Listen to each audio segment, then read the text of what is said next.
Turma, ¿cómo están? Bueno, hoy vamos a leer el texto que yo les envié para que hiciesen una actividad de compreensão textual. Está bem? Bom, gente, eu enviei para vocês uma atividade no nosso último dia de aula, que é uma atividade de compreensão textual, tá? Com um texto... Desculpa. Com um texto que eu preparei para vocês. Essa atividade foi toda preparada por mim. Como eu sempre repito para vocês, né? As provas de pré-vestibular, tanto do Enem como da UERJ, elas têm um foco maior para a compreensão textual. Então, por isso, nós estamos começando, né? A gente está dando esse foco para a compreensão textual também. Então, como nós vamos fazer? Esse vídeo é um vídeo para a gente corrigir essa atividade. Eu vou ler o texto, tá?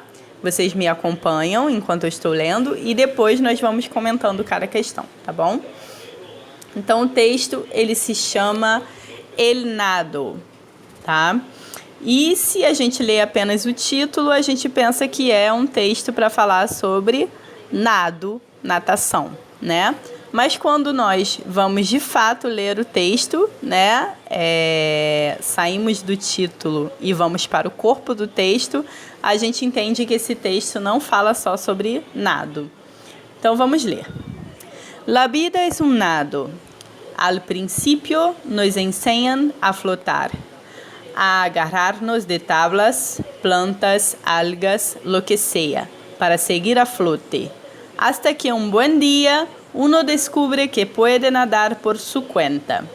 Algunos entonces siguen de por vida flotando y otros, unos pocos, se lanzan a nadar y empiezan a aprender a moverse en el agua, primero pataleando, braceando con torpeza, tentándose en agarrar tablas, algas en el camino, para descansar un rato flotando, porque a veces nadar se vuelve difícil, cansador y cuesta.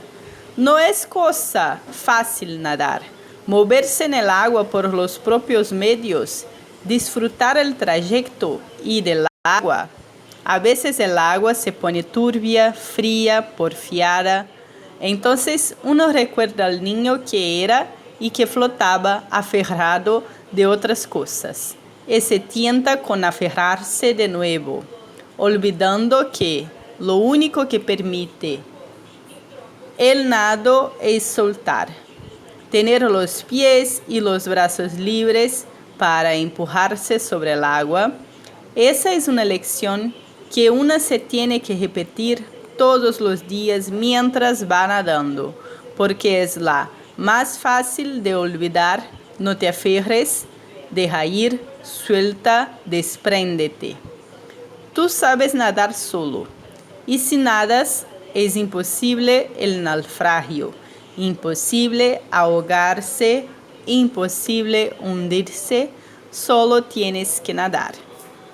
Então, assim, a gente pode fazer a comparação, o texto faz uma comparação, né, do ato de viver com o ato de nadar, né, porque a vida, ela tem etapas, né, segundo o texto, seria isso.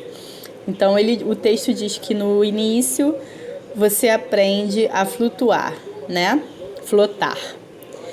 E aí você se agarra a tábuas, a plantas, a algas, né? Para seguir flutuando. Até que em um bom dia, você descobre que pode nadar pela sua conta, né? Mas o nado, ele não é tão fácil, né? Então ele diz que você vai passando por várias etapas desse nado. E sempre comparando com a vida, né? Mas no final aqui do texto, ele diz que essa é uma lição que se tem que repetir todos os dias, enquanto você nada.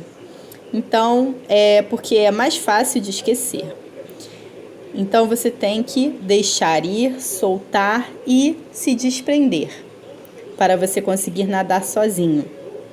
E se você nada, você não é impossível que você chegue ao naufrágio. É impossível se afogar, impossível, né, hundir-se seria impossível você entrar para dentro da água e se afogar e cair no mar, né? Então você só tem que nadar. E aí é um texto que ele é todo reflexivo sobre o ato de nadar, comparando com o ato de viver, né? Em que nós temos que estar sempre aprendendo novas técnicas para viver, né?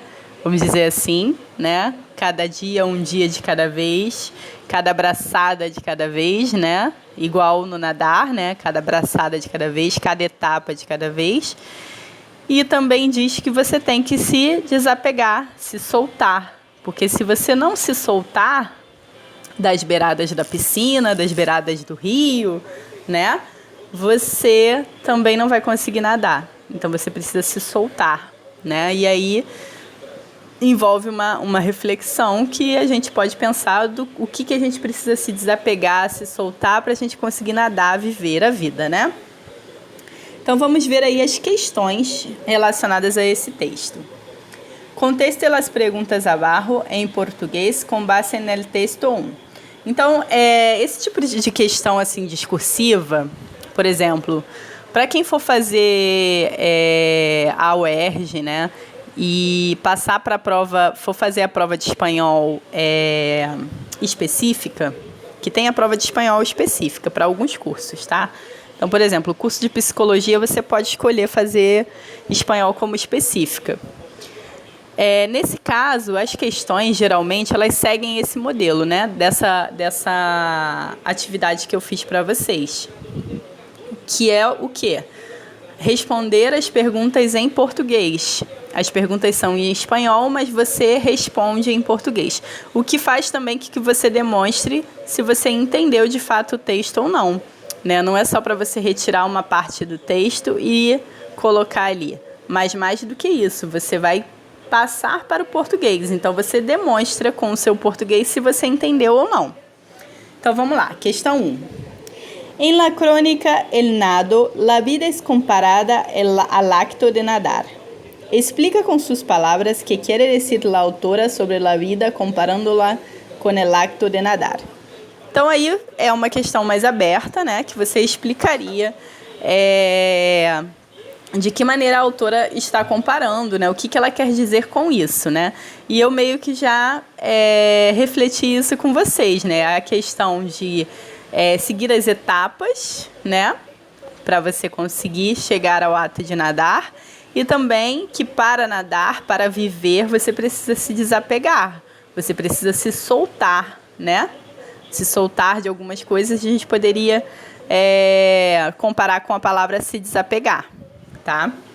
A número 2. Por que a autora considera que nadar não é fácil? Então, ela fala aqui no texto, né? Não é coisa fácil nadar, mover-se no água por los propios medios, disfrutar el trayecto y del agua. A veces el agua se pone turbia, fria, porfiada. Então, ela diz que não é fácil nadar, né? Por conta disso. Porque, às vezes, a água ela se coloca, ela fica suja, ela fica fria, né? E a mesma coisa é a vida, né? A vida, às vezes, também ela se torna fria, né? Ela se torna difícil, né? Então, seria essa uma resposta que vocês poderiam colocar. A 3. Qual parece ser o sentido da metáfora relacionada al acto de vivir de las siguientes afirmaciones? Impossível ahogar-se, impossível hundir-se. Então, ela faz essas duas afirmações já no final do texto, né? E se nada é impossível, el naufragio. Impossível ahogar-se, impossível hundir-se. Solo tienes que nadar. Então, assim, seria uma metáfora relacionada ao ato de viver, né? Que se você está caminhando, se você sigue caminhando, né? Se você siga em busca... se você segue em busca... Sigue, gente, desculpa. Eu falei sigue porque eu tô mesclando o espanhol e o português, e no espanhol seria sigue, né? Mas, enfim, segue. Se você segue em busca dos seus objetivos, se você segue nadando, se você se desprende daquilo que que te atrapalha no ato de nadar, né? Você vai conseguir seguir adiante, nadar, ou seja, viver, e você não vai se afogar, você não vai cair no fundo, né, do mar, você não vai hundir-se, seria se fundir, né, cair no fundo do mar, você não vai cair no fundo do mar. Então seria essa uma resposta, vocês teriam que responder com as palavras de vocês, falando sobre isso, né, que quem nada, quem sabe nadar, não se afoga, tá? Seria essa a metáfora, tá, gente? Eu acho que quem sabe nadar também pode acabar se afogando, mas aí na questão poética do texto, tá? Bom, e aí então nós temos um segundo texto, que já é um texto menos reflexivo, é um texto mais cômico, tá? E vamos fazer a leitura também. La muerte en Samarra. El criado llega aterrorizado a casa de su amo. Señor, dice, he visto a la muerte en el mercado y me ha hecho una señal de amenaza. El amo le da un caballo y dinero y le dice, huye a Samarra. El criado huye. Esa tarde, temprano, el señor se encuentra a la muerte en el mercado. Esta mañana le hiciste a mi criado una señal de amenaza, dice. No era de amenaza, responde la muerte, sino de sorpresa, porque lo veía ahí tan lejos de Samarra, y esta misma tarde tengo que recorrerlo allá. Então, esse é um pequeno conto, ele é engraçado e, ao mesmo tempo, ele também cria uma reflexão, né? Se nós pensarmos na questão do... Para quem acredita, né, na questão do destino, do acaso, enfim, daquilo que tem que acontecer, acontece porque tem que acontecer, tá? É um texto do Gabriel García Márquez, Como se cuenta un cuento, tá? Esse texto, ele é de um autor muito importante, né? Se vocês puderem ler coisas do Gabriel García Márquez, vai ser muito interessante para vocês, tá? Então, nós temos aí as perguntas. Também podem ser respondidas em português, né? Eu sigo mais ou menos a mesma linha das provas. Quando eu crio esse tipo de atividade, eu sigo mais ou menos a mesma linha das provas de vestibular, tá, gente? Então, por isso eu peço para responder em português, porque isso acontece quando nós temos uma prova discursiva de espanhol no vestibular. Então, a questão 4. Qual é o tema del cuento? Então, qual o tema do conto? A gente poderia falar que é a morte, mas não somente a morte, né? Eu acho que o tema do conto tem mais a ver com aquilo que você está predestinado, aquilo que tem que acontecer, né? Ou também nós podemos dizer que o tema seria também a morte e o fugir da morte, né?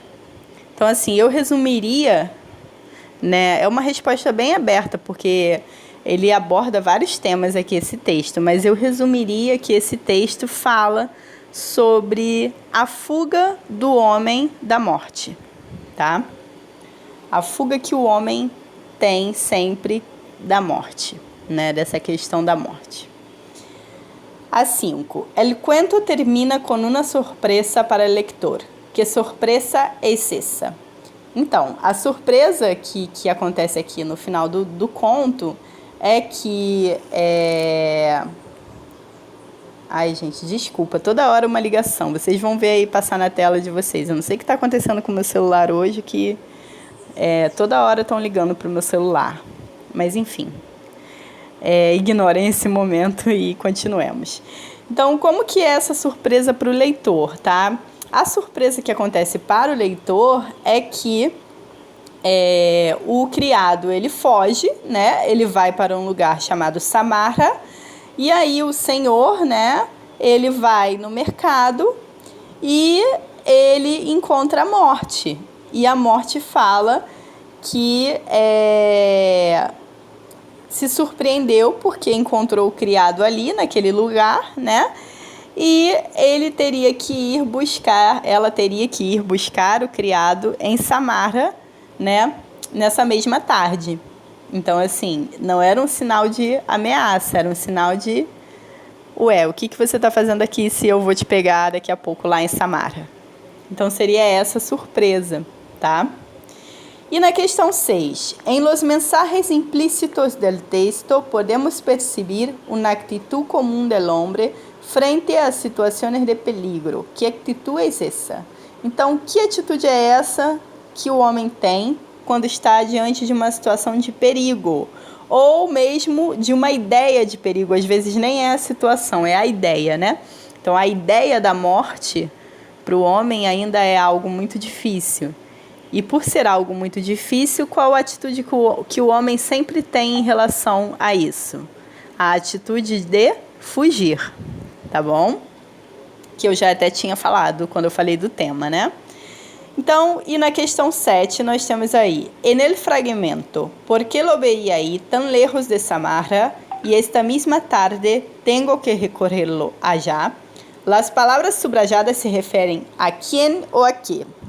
Então, aí seria uma questão de referente, de pronome, tá?